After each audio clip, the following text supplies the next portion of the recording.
Oke. Bang Bob dulu. Bang Pitra dulu. Oke. Bang Pitra, gimana nih melihat proses penangkapan King Saipul Jamil menurut Bang Pitra sebagai seorang praktisi hukum melihatnya seperti apa nih? Oke. Kalau berbicara menurut saya itu tidak relevan. Saya akan berbicara dari segi pandangan hukum sesuai dengan ketentuan hukum acara yang berlaku. Memang dalam ketentuan proses penangkapan ataupun mengamankan seseorang, ya berbeda dia pengertian mengamankan dan menangkap. Nah, ditangkap ini memang adanya yang dicurigai, terindikasi pelaku, ya tindak pidana. Nah, kita lihat penangkapan yang terjadi kemarin adalah suatu hal prosedur hukum. Akan tetapi ketentuan penangkapan itu ada hal-hal ataupun norma-norma yang harus dijalankan. Nah, sebagaimana diatur dalam pasal 18 ayat 1 KUHP, apabila ingin melakukan penangkapan terlebih dahulu harus menunjukkan surat tugas. Nah, mungkin King Saipul Jamil merasa terkejut, ya rekan-rekan petugas belum menunjukkan surat tugasnya, maka ini dari mana? Itu hal yang wajar dipertanyakan. Tapi saya dengar dari cuplikan video tersebut, teman-teman dari petugas kepolisian sudah menyampaikan bahwa dari pihak kepolisian. Nah, ada hal-hal yang harus memang disiapkan sesuai dengan standar operasional prosedur, sesuai dengan peraturan Kapolri nomor 8 tahun 2009. Pada ayat B pasal 10 mengatakan yang pertama itu setiap petugas yang menjalankan tugasnya harus menghormati dan melindungi martabat manusia dalam melaksanakan tugasnya. Nah, dan di dalam pasal 11 ayat 1-nya juga menyatakan setiap anggota Polri dilarang melakukan penghukuman dan atau perlakuan tidak manusiawi yang merendahkan martabat manusia. Ini kan kita lihat dari video yang beredar ini perlu diusut ini. Videonya ini siapa yang menyebarkan? Apakah dari oknum atau masyarakat kan gitu. Kalau memang ini yang menyebarkan dari oknum, itu perlu dievaluasi. Kenapa sampai tersebar video proses penangkapan terhadap asistennya ini kan gitu. Dan Saipul Jamil juga diamankan di lokasi. Dari amatan saya dari segi praktisi hukum itu alur peristiwa penangkapan dan mengamankan Saipul Jamil itu ada hal-hal yang memang harus diperbaiki lagi kan gitu untuk menjadi bahan evaluasi catatan bagi petugas yang sedang melaksanakan tugasnya. Yang pertama agar dihindari kata-kata yang bersifat kasar ataupun tidak fair seorang petugas dalam menjalankan tugasnya. Kita belum tahu ini petugas yang ngomong atau bukan karena kan memakai baju preman kan gitu. Nah, terus saya lihat di dalam video tersebut juga ada hal-hal yang melakukan pemukulan gitu. Nah, itu tidak boleh, itu sama seperti kita main hakim sendiri. Karena apa? Karena ini ditonton masyarakat. Karena kita juga ingin menjaga Polri ini agar selalu dicintai oleh masyarakat gitu loh. Memang setiap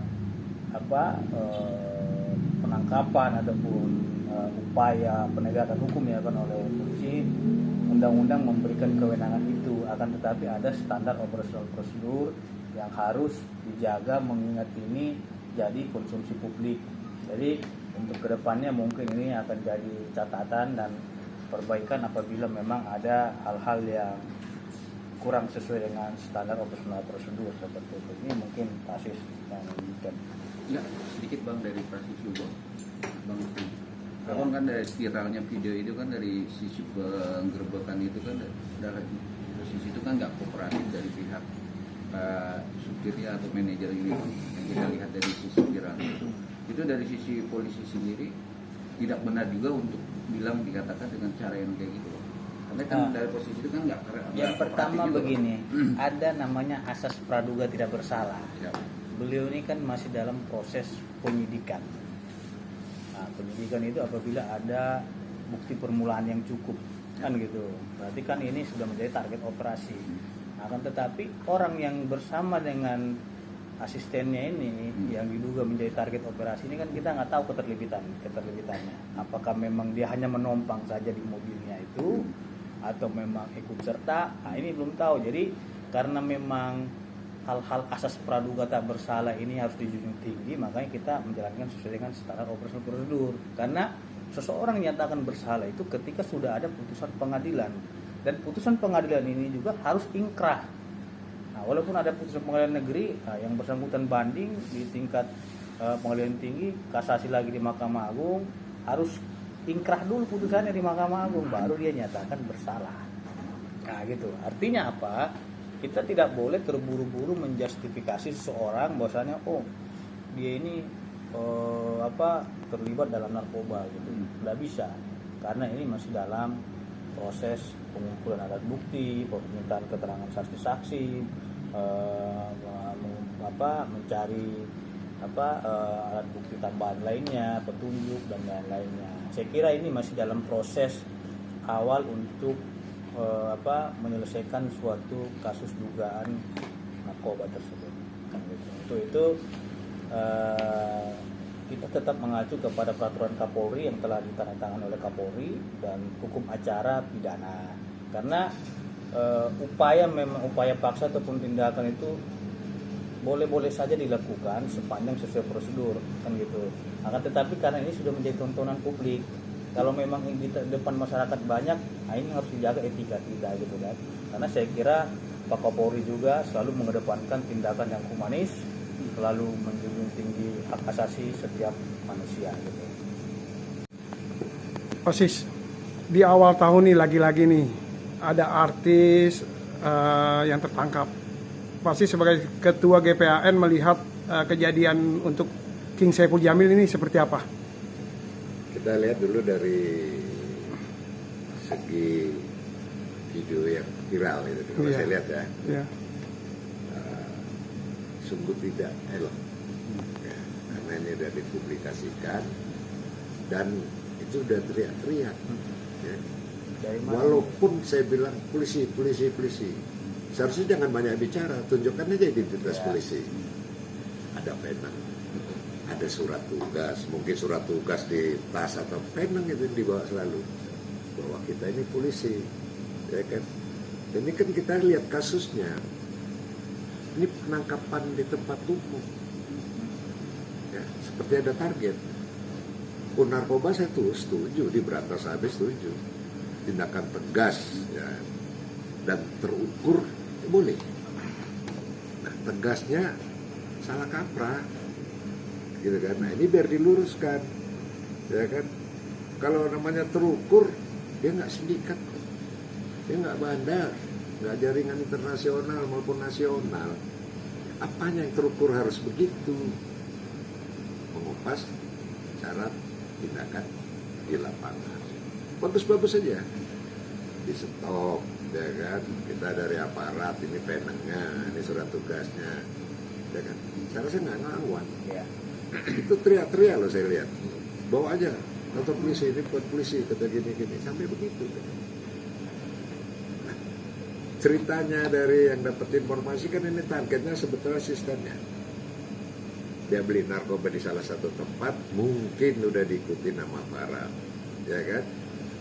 Terus sudah diikuti, barangnya dibuang pula. Berarti kan dia sudah tahu kalau diikutin polisi. Nah, makanya polisi itu sudah bagus di lapangan, nunggu busway berhenti supaya nggak lari, terlambat, disitulah di stop, itu bagus itu. Ya, taktiknya di lapangan cara apa. Cuman waktu menangkapnya itu aja yang sangat sayang sekali, ya kan.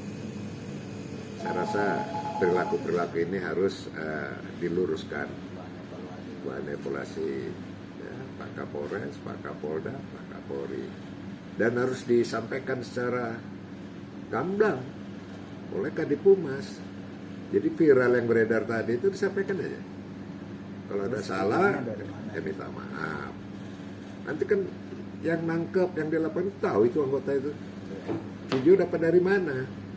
Kalau di masyarakat umum nggak mungkin sedekat itu bisa masuk tangannya ke mobil, masuk ke mobil, sampai ke kepala asisten saya nyupir. Ini pasti indikasi ada orang dalam. Tinggal itu ya diluruskan aja. Bang, dari viralnya video itu kan Saiful Jamil juga bersikukuh tidak mau dibawa, ya kan? Dan semalam juga diwawancara karena kepanikan. Hal wajar nggak sih bang dalam posisi Saiful Jamil bersikeras tidak mau dibawa? Saya rasa hal yang wajar ya. Dia kan tidak tahu perilaku asistennya. Ya, wajar dia terkejut. Ada apa ini kalau stop di jalan? Ada kasus apa? Saya nggak berbuat kok.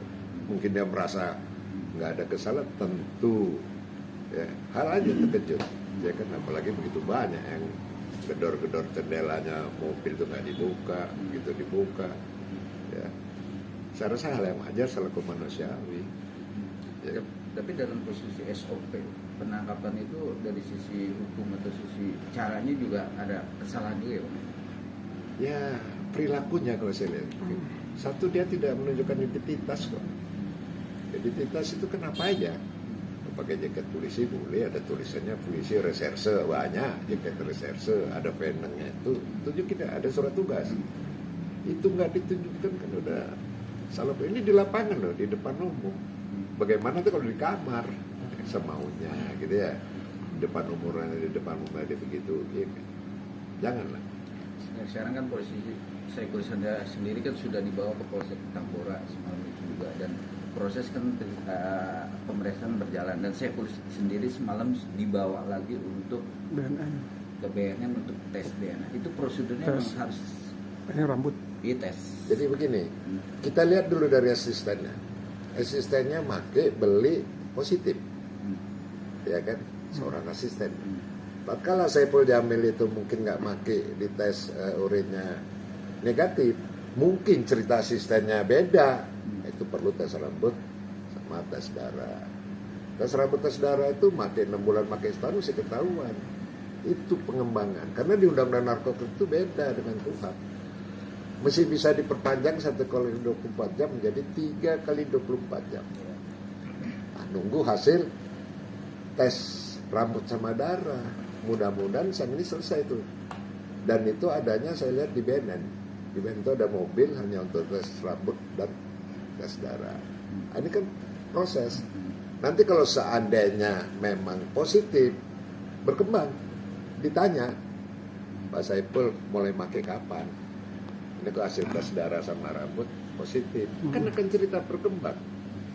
Ya kan? Atau memang dia ada indikasi mau pakai tapi belum nyampe. Iya. Makanya negatif, belum mati. Nah ini supaya nggak menduga-menduga, saya rasa perlu dijelaskan secara gamblang ke profesional dan pembuktiannya terhadap kasus tersebut.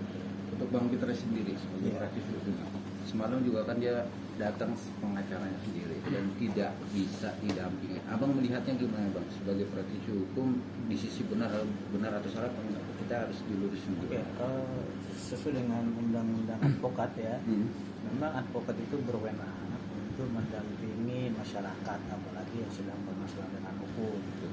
Nah ini memang harus diluruskan dulu, tidak bisa ditemui itu dalam hal apa, kan gitu.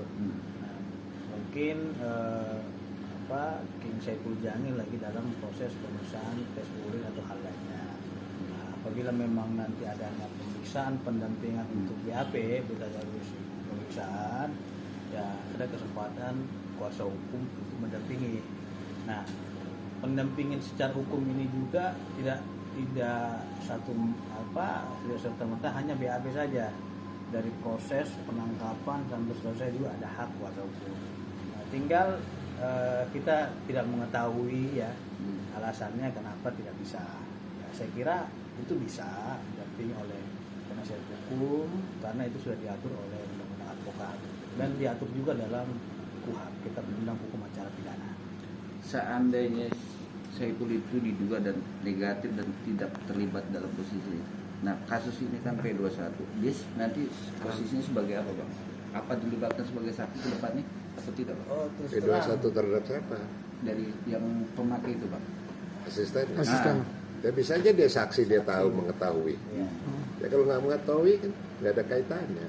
Ya. Lepas dari kasus jerat ini bang? Dan masalah pendampingan hukum, kalau setahu saya, kalau ancaman hukuman di atas 5 tahun, itu wajib diberikan pendampingan hukum. Pendampingan. Ya.